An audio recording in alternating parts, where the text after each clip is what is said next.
So we'll just get started. I know you've been using it before, so this is pretty much just probably more of a refresher for you than anything else. Also, just to see if anything new pops up for you. In this presentation for groups, we're going to talk about the tools that are available within groups, how to create group discussions, and how to utilize groups outside of discussions, some of the do's and don'ts of the groups, some tips that we could discuss along the way. So we'll go ahead and get started. Groups are smaller versions of your course. You use them mostly for collaboration, where students can work together on projects and assignments. They provide a platform for communication among smaller subsets of your students in the online and course environment. This is one of the polls that I typically ask in this session. If you've currently been using the Canvas group features, and if so, is it on an assignment or is it on a project? And you can type that in the chat box. Okay, so you use them to decrease the class size, to improve discussions, and for group paper. Okay. I've seen other faculty members do that when they have 30, 40 students in a class. That's a better way of managing the discussions. Accessing the groups. First, you can access the groups through the People's tab, or you can access them when you set up an assignment. It gives you multiple ways of being able to access it. Sometimes when faculty members are setting up an assignment, they'll go ahead and set the groups there. As you can see, both of the options are here. Or they'll go through the People's tab where they can set the group's assignments there. In the People's tab, you'll see everyone, discussion groups. Yours will look just like this. And you can pretty much go ahead and add your groups there. Or in the assignment here, where you normally schedule for the assignment, this is a location where you can also set up your groups. In the Managing Groups page, once you're able to locate how you're going to organize your groups, if you've done the pre-planning and you want to go ahead and get your groups managed prior to the start of class, and you want to set them in a specific parameters as far as how many students are allowed in each group, if they can self-assign one another, this is where you can do all those functions. This allows you to view all the activity within the groups of the course, whether they're created by students or created by the instructor. I always suggest to not allow students to create their own groups for multiple reasons, and we'll talk about that in a little bit. But here you can also see all the groups that were created within the course. You can create a new group set here. You can clone group sets. You can assign students to subgroups where the groups break out into smaller groups. Or you can also assign group leaders from here if you're utilizing that feature. I see you're asking, can you use a setting to prevent them from creating a group? Yes, when you go into organize it, and I know you can't see my screen because I'm not on the share screen, but when you go into organize groups, it'll say if you want to, only the instructor can create groups, if students can also create groups, or you can have both of those settings there. And when we get down to that section, I'll point that out for you. We will get there. All right, so the students group homepage, within each group, students can create pages, announcements, collaborations, discussions, and calendar events now. They just got that functionality to be able to add calendar events to their group. Once they are placed in a group, they'll have access to this page. It's kind of like their own mini course within the much larger course. But we've mainly seen students utilizing the announcements and also file sharing. They're all working on a PowerPoint presentation. We've seen them uploading their edits and comments through the file sharing. Here's what's available within the Canvas group tool. You have announcements in your groups. They allow you to communicate with your group members about course activities, assignments. Group announcements are only available to group members, not the entire course or the entire class. The group pages is where you can put in content. This is essentially a wiki with a more usable interface. You can edit pages to create links to other parts of your course, or you can create new pages with new content. You can add text, images, media links, and other files to your pages. The people tool in your group, you can view the group members, teachers, and the TAs in the group. There's also discussions. Users within the group can communicate as a group as well as create and manage their own discussion boards. They can talk within that discussion board, but they can also talk as far as the whole course discussion board. So it doesn't limit them whether they're using their group's discussion or if they're using the course discussions, but no one else can see the discussions in their private group discussions. Only they can. I see this used quite often. The group file tool is where you and your group members can upload any of the files that are in a supported format, of course. They can be placed in, files can be placed in the announcements and pages. Within this tool, the users can rename, delete, organize. They can upload files. They can also do batch uploads with a .zip file, or they can download entire directories that are .zip. There's no limit on the size of the file to upload, but just be aware of the amount of file storage set by our institution. I believe it's 50 megabytes, I believe you have for your course, so just have to be aware of that. But as far as in their groups, there's no limit on how much they can upload. Files and folders are also put in alphabetical order, and if students are doing a lot of edits or versions, it's best that they name them in a way that they'll be able to locate them. The conference tool in Canvas allows you and your group members to communicate in real time using video, audio, and text, just like how we're doing now. They'll be able to have conferences within just only their group. And they can be recorded so they can be shared with you later or shared with the class later. Collaborations, Canvas leverages technologies like Google Docs and Etherpad that allow multiple users to work together on the same document at the same time. Collaborative documents, they are saved in real time, meaning a change is made by any of its users, it will be immediately visible to everyone.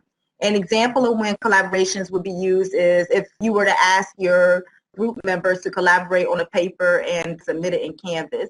I'm not a big fan of Google Docs. It does operate fairly well in the tool, but most of our learners are not able to work on items real time, and they also have to have a Google account to utilize it, and that's just an additional thing we have to put on our students.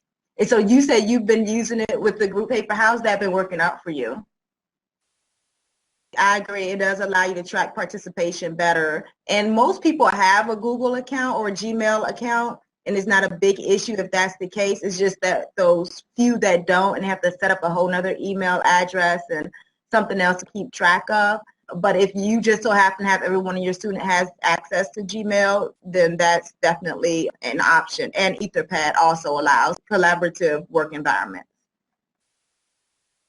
Group discussions, you can turn any discussion into a group discussion. This is an assignment created as an identical discussion topic in each of the categories. When students reply to the discussions, they do so within their own environment, which is linked to the course from where the assignment was created. So like I said earlier, you don't have to worry about if the group is having a discussion, no one else can see it outside of their group, only if they're having a conversation on the course group's discussion page. So what should you be aware of if you select the option to allow students to self-assign? Yes, you're actually right. The students, some students could be left out, definitely, and they can roam from room to room. That's the primary answer. Their ability to check in and check out of rooms whenever they feel necessary is why we don't really want students to self-assign, and so we turn that feature off. Because we have seen where they'll be in a group for a week and then they say, oh, I don't like this group, and they'll try to join another group after already being in a group for a week. And that's why we just don't use that as a best practice. So there are two places in Canvas where you can create groups. We don't have a workaround for that. Only thing we do is just try not to allow them to self-assign themselves. That way we don't even have to worry about them having the ability to jump in and out of rooms. Right now, Canvas just does not have a way to have them self-assign and then say, but you can't leave once you're in. They can't put that type of lock on it, and I can understand why. In the assignment, we want them to select which topic they want to do. They can select topics, and you can set it up where first they can select their topic, and then you can assign the groups after they've selected their topic based on the topics they've chosen. Is that an option for you? If your issue is the students need to self-assign because it's particular assignments that they want to work on that are just unique to them that they selected, then they could actually, you could give them the option, and before you separate them into groups, give them the options as to what assignments they want to work on, and then based on what they select, those are the groups that you can put them in. So you give them the options first, and then they tell you what they want to work on, and then that's how you can disseminate the groups. Yeah, definitely a survey, a doodle poll, something of that nature you can put inside the course. And that way you can see who wants to be where, and then you can organize them into those locations. And that'll be a very manual workaround, but it's a workaround nonetheless, because if you automatically assign groups, things like that, you don't know what they're going to get, and they don't know what they're going to get. So yeah, I didn't think of that as a challenge for you. All right, knowledge check number 2. There are 2 places in Canvas where you can create groups: conferences and people, people and new assignments, modules and outcomes, outcomes and pages. That's correct. People and new assignments is where the 2 places where you can organize your groups. How to change any discussion into a group discussion. That's within the discussion settings. You would select the group set drop-down menu to select which group should complete the group assignment. Only members from this group will be able to see and contribute to this particular discussion. But you want to keep in mind that you will need to create group sets and groups before setting up a group discussion assignment. If you select new group category in the drop-down menu, Canvas would generate the new group set dialog to create a new group. So if you want to maintain and manage the groups, it's best to already have your group sets set up so that you don't have to worry about going in, setting up a new assignment, and then not knowing pretty much where to put them. So if you go into group set and you just have no groups set up already, you're going to have to set them up from this menu, and it's just a little bit harder to manage because it's going to create a whole new group set just for that one assignment. Moving beyond discussions, as an instructor, you can also use your groups to set up group configurations at the course level for assignments and in-class work, both graded and ungraded. You can facilitate semester-long projects so that students can communicate and share their documents, and you can facilitate student-run study groups within courses or at the account level. These are other things you can do within groups. Mine is just the discussions. They are utilized very heavily in the groups feature, but you can also use them for study groups and for really long projects, which a lot of our faculty do. Also, you use it to divide the large class discussion into smaller groups. That's extremely common. We see that a lot. Are students able to read discussions in other groups besides their own? That's false. Group discussions are only accessible to those in that group and to that instructor. Just some notes about group assignments. A few key things to remember. You can choose to grade group assignments for each member with the assigned grades to each student individually setting, but group assignments do not create an identical assignment in each group category.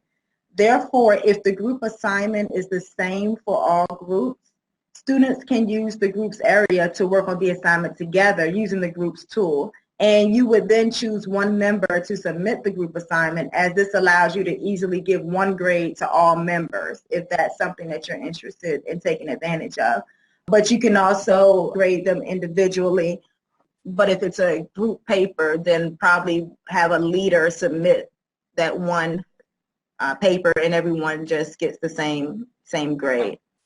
I know you've been using groups, but how are you feeling about the group features in your course right now?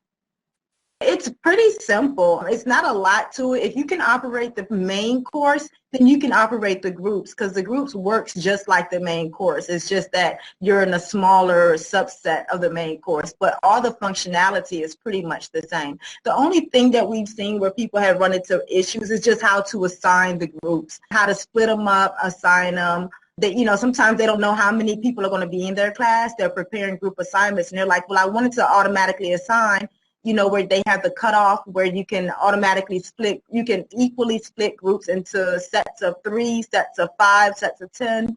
We have some faculty who don't know how many people are going to be in their course, so they don't know how many groups to have, and then that also affects the assignments. So that's really one of the challenges that we found outside of just assigning the groups. the functionality in it is the same. I haven't seen a lot of issues with groups at all. I wanted to see if I could share my screen so I could show you before you leave. I know you have to go, but I wanted to share my screen to show you that I don't think I can do it in this browser. I'm in the wrong browser, but let me try. No, it's not going to let me do it in this browser. I'm going to send you a screenshot of where you can do those settings so that you can have them and you'll know how to make sure that students can't jump in and out of group rooms. Would that work out for you if I just sent you the screenshots?